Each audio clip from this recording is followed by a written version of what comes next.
Baik, kita lanjut untuk soal nomor 11 ya. Larutan A dibuat dengan melarutkan 4,16 gram BaCl2. Jadi ini larutan A itu sebanyak 4,16 gram ya. Kemudian ini BaCl2 dengan MR ya. MR-nya sama dengan 208 ke dalam 2 kg air. Jadi ini airnya sama dengan 2 kg. Oke. Barium klorida terdisosiasi sempurna dalam air. Oke, berarti BaCl2 elektrolit kuat ya. Dengan terus larutan B dibuat dengan melarutkan. Jadi larutan B dibuat dengan melarutkan 15 gram zat organik non elektrolit. Jadi 15 gram organik non elektrolit ya. Ini non elektrolit. Dilarutkan pada 1 kg air ya. 1 kg air. Pada tekanan yang sama, delta TB larutan B 2 kali, delta TB larutan B sama dengan 2 kali delta TB A ya. Oke. Yang ditanyakan adalah massa molekul relatif dari zat organik tersebut. Oke, jadi masih ingat ya? Jadi ini kita tulis dulu, delta TB larutan B sama dengan 2 kali delta TB larutan A. Oke. Delta TB kan rumusnya molaritas dikali Kb ya. Untuk B kan dia zatnya elektrolit, berarti kita harus kalikan dengan nilai I. Oke. Kemudian untuk larutan A ini 2 dikali molaritas kali Kb. Oke, kayak gini. Nah, ini kita tidak kalikan dengan nilai I karena zatnya adalah organik non elektrolit ya.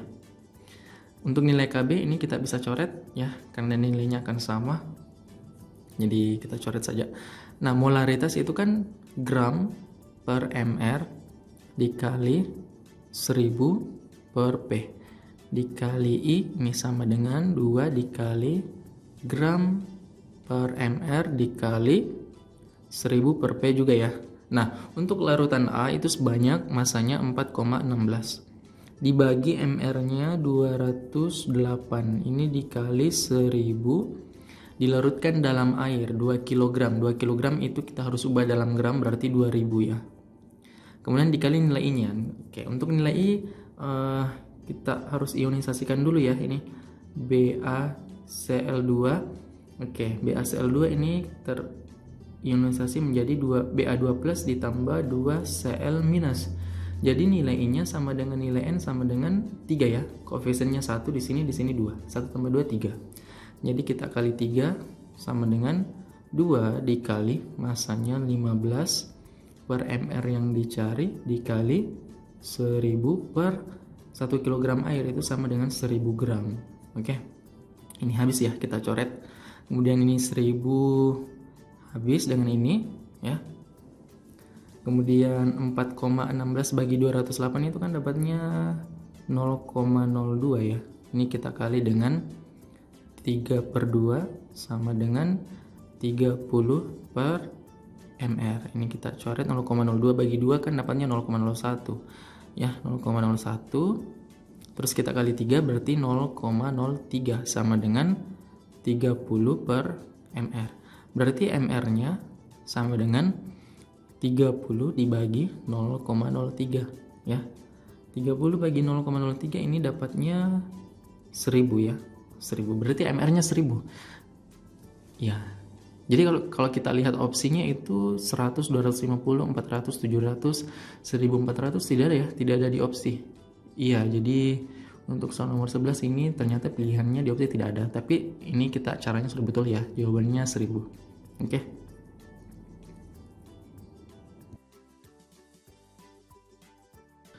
Baik, untuk soal nomor 12.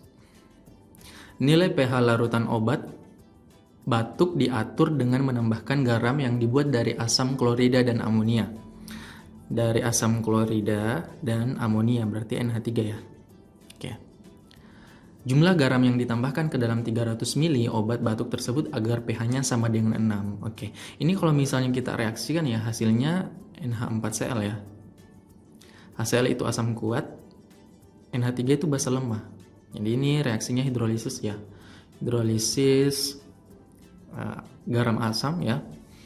Jadi dominan asamnya berarti kita bisa pakai persamaan ya.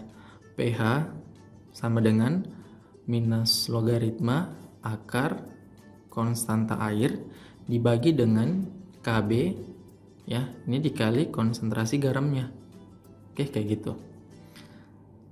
Nah, yang ditanyakan kan mol ya, mol dari konsentrasi garam. Kita hitung dulu molaritasnya. pH-nya sama dengan 6 ya. Di soal pH-nya sama dengan 6. Kita ubah dalam minus logaritma berarti minus log 10 pangkat minus 6. Sama dengan minus logaritma akar KW, masih ingat nilainya berapa?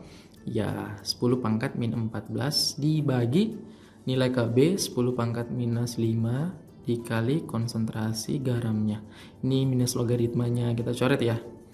Berarti karena di sini akar, berarti yang di sebelah sini jadinya kuadrat. Ya, 10 pangkat minus 6 kuadrat berarti 10 pangkat min 12 sama dengan 10 pangkat min 14 bagi 10 pangkat minus 5 berarti 10 pangkat min 9 dikali konsentrasi garamnya. Berarti konsentrasi garamnya ini sama dengan 10 pangkat minus 12 dibagi 10 pangkat min 9 berarti 10 pangkat minus 3 ya, 10 pangkat minus 3 molar.